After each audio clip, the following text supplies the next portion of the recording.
I start cleaning without saying much. Then my ex-husband, James, talks to me. "You're not even crying." James thought I would resist and cry when he asked for a divorce. Honestly, I thought he was selfish. I wasn't the only one who stopped loving him. "Well, James, you're the one who's going to have a tougher time after the divorce." Instead of crying, I could barely stop myself from laughing. "What do you mean?" James, my ex-husband, asked me, looking suspicious. "Between you, a housewife, and me, a successful corporate worker, you'll have a harder time after the divorce. And I plan to marry someone else while you'll be alone." Well, that might be true in a regular situation, but it looks like Emma, the woman you're cheating with, isn't exactly top-notch. Wait, how do I know her name? My name is Kate, and I'm 32 years old. I'm a housewife. I met my husband James when we were both the same age at a party. We hit it off right away, becoming good friends. James worked in sales at a trading company, making a lot more money than most people our age. Because of him, I've had a comfortable life, but our marriage had a big problem. Things weren't going well. It was a serious issue. We'd been married for 7 years already. At first, we were deeply in love, spending lots of time together and sharing meals, even when James was busy with work. But that love faded away. "Take care. What about dinner?" "I don't need it. I'll eat out. You can go to bed first. I'll be home late." "All right, got it." When we first got married, he used to say, "Eating together with you, Kate, is my greatest happiness." But now, it's normal for him to come home after midnight, finding me already asleep, and leaving for work without a proper talk in the morning. It's like being ignored by a teenager going through puberty. When these days became the norm, I noticed some changes in James. Did he always use this hair product? And now he has a whole bunch of skincare products and cologne. Before, he didn't care much about how he looked. He mostly wore suits and didn't have many casual clothes. But suddenly, he's buying expensive brand-name outfits. I wouldn't mind if he just decided to start caring more about his appearance. I always thought he should, but the reason for this change seems strange. Watching James closely, I started feeling suspicious. He began using his phone in secret, even taking it with him to the bathroom and shower. He used to leave it lying around, and I almost sat on it a few times, worrying I might damage it. Why has he suddenly changed so much? As James's behavior continued, my suspicions grew stronger. Was he cheating whenever he came home late? But I had no solid proof, just doubts. Despite the distance in our relationship, a part of me still wanted to believe in him. So the idea of my suspicions being true terrified me. I tried to act like everything was okay, hoping to improve our relationship. I tried to talk more and suggested going out together, but every time I reached out, I was met with indifference. I guess it's understandable. After 7 years of marriage, our relationship had been shaky for a while. Despite my efforts, feeling ignored made me feel incredibly lonely. With all this happening, my emotions started to wear thin. One night, I couldn't hold it in any longer, and I finally decided to confront James. "Hey, are you cheating on me?" I finally asked to James. He just looked at me, not saying a word. "Come on, say something. Are you?" He stayed silent for a moment. Then, without a word, he got up from the couch and came over to where I was sitting at the table. He lowered his head towards me. "I'm sorry, Kate. I want a divorce."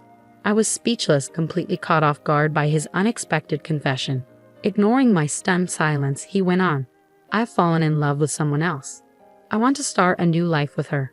How could he say something so selfish without even thinking? What about our 7 years together?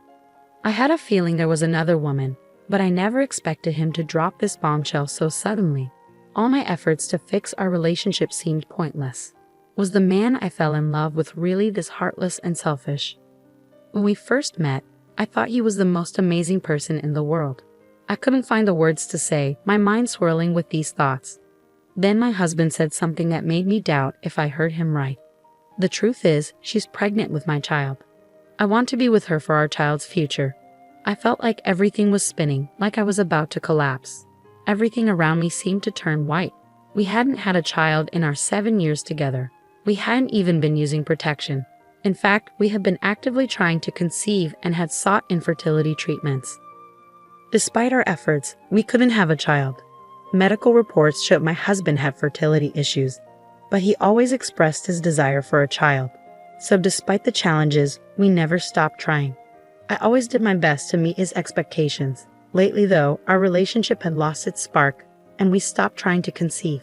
It seems his decision to divorce was largely influenced by the fact that he was having a child with his mistress.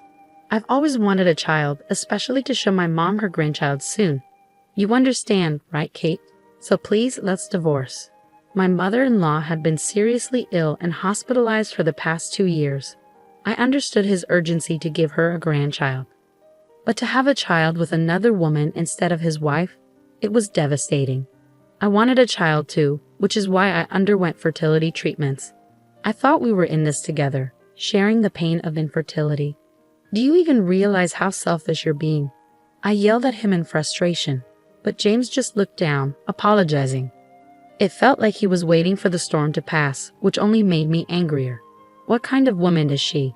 Just because she's pregnant with your baby, I'm not ready to accept a divorce. I pressed James to tell me more about the woman he was involved with, but he insisted, I'm sorry, but please respect her privacy. What? How selfish can you be? As your wife, I have a right to know. Tell me everything. But no matter how much I pushed, James refused to share any significant details about her. She's 2 years younger than you, Kate. That's all.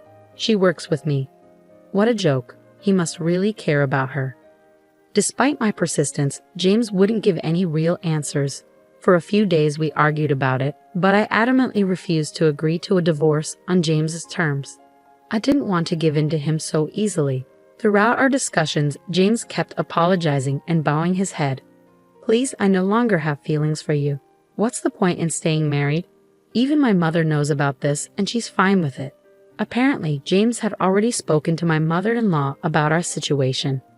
That shook me. While my relationship with my mother-in-law had been strained lately, I thought we were still close. Yet, James kept dropping bombshells one after another. I've already given her an engagement ring. We're planning to live together soon. All that's left is for us to get a divorce, James revealed. I felt dizzy, like I was going to faint. My husband James was actually serious about leaving me for the woman he was cheating with, but I still couldn't bring myself to agree to a divorce. This tug-of-war between James and me went on for almost a month. When James seemed to have run out of patience, he begged on his knees. I can't do this anymore. Please just agree to the divorce. Our relationship has been broken for a long time. There's no point in dragging it out like this. Please divorce me, my husband begged, his forehead pressed against the floor in a pleading posture. I had been resisting for nearly a month. Maybe it was time to accept the inevitable and agree to the divorce. Fine, let's go through with the divorce. But I'm asking for alimony and my fair share of our assets. I understand. I'm prepared for that, I said. We discussed the alimony in detail, and I requested $50,000. It was more than usual, but considering I had invested a lot in our home during our 7 years of marriage, I felt it was fair compensation. James agreed to my terms. We also decided on asset division, with me receiving half of the balance in our joint account and him covering the cost of my relocation. Then, I signed the divorce papers that James had prepared. As I filled out the paperwork, my heart was filled with various emotions. Even though our love had faded, we had shared a life together under the same roof for 7 years, and it was all coming to an end with just a single piece of paper. Without any lingering feelings for James, I submitted the divorce papers to the city hall the next day, and our mutual divorce was finalized. Soon after, James wasted no time in marrying the other woman. Whether she rushed him or not, with a baby on the way, he probably wanted to be with her as soon as possible. I was honestly taken aback by how quickly he moved on, especially considering I hadn't even finished sorting through our shared belongings in the apartment. Feeling the need to hurry and pack up my things, I went to the apartment we used to share. As luck would have it, our timing overlapped, and James was also there when I arrived. Without exchanging many words, I immediately started tidying up the space. James, my ex-husband, finally spoke up. "You're not shedding a tear, huh?" It seemed James had expected me to resist and cry when he pleaded for a divorce on his knees. Honestly, I had always thought he was quite self-centered, and he wasn't the only one who had fallen out of love. Maybe because I had been refusing the divorce for so long, James might have assumed I still had feelings for him. It seemed like a misunderstanding on his part. But the reason I hadn't agreed to the divorce right away was because I was stubbornly determined to investigate his mistress on my own terms, rather than simply going along with James's wishes. Well, James, you're the one who's going to have a tougher time after the divorce, not me. Instead of crying, I could barely hold back laughter. Huh? What do you mean? My ex-husband James looked at me suspiciously. Considering you're a corporate hotshot and I'm just a housewife, you'll have more challenges. And since I'm planning to remarry, you'll be on your own. Well, in a normal situation that might be true. But it seems like Emma, the woman you're cheating with, is quite trashy. Wait, how do you know her name? You thought I was just being stubborn and refusing our divorce. I continued, watching James's face pale. I had hired a private investigator to look into her all this time. In just a few weeks, I had gathered a lot of information about his mistress. Firstly, her name is Emma. She's 27 years old, divorced twice, and currently living at her parents' home. Emma seems to have a questionable reputation, constantly involved with different men. She even lost custody of her child due to being a bad influence. Indeed, the investigator saw her entering a motel with other men. Just to be sure, I had asked for photos as evidence. When I shared all the information and showed him the pictures, James collapsed on the spot. No way. Emma can't be like that. She only had eyes for me, and we were planning to build a happy family. James seemed deeply in love with Emma. It was frustrating, but this woman indeed seemed to have a talent for charming men. What? You're lying. This is all made up to shake me up. This photo must be fake, James protested. It was exasperating to see him so foolishly blinded by love. Believe it or not, it's up to you. But even now, your mistress is involved with other men. Or should I say, your new wife? Maybe the child isn't even yours. James's face grew even paler. No way, not Emma. These were the findings from the private investigators, so the possibility of being deceived was high.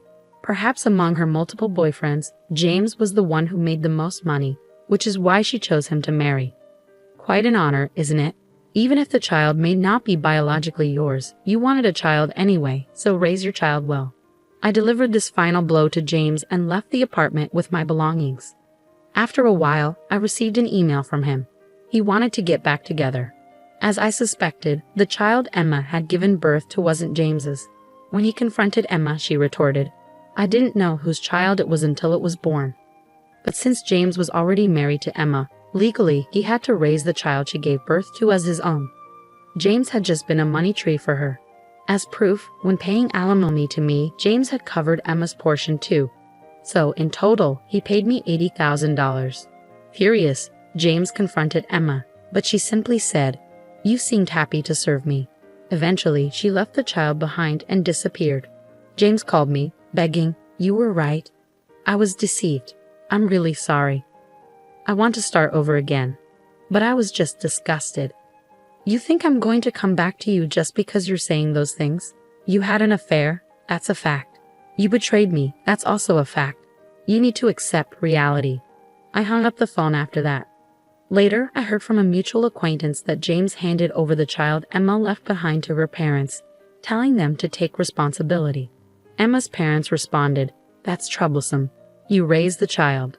But James stubbornly refused, saying, "I have no obligation to raise a child that's not biologically mine."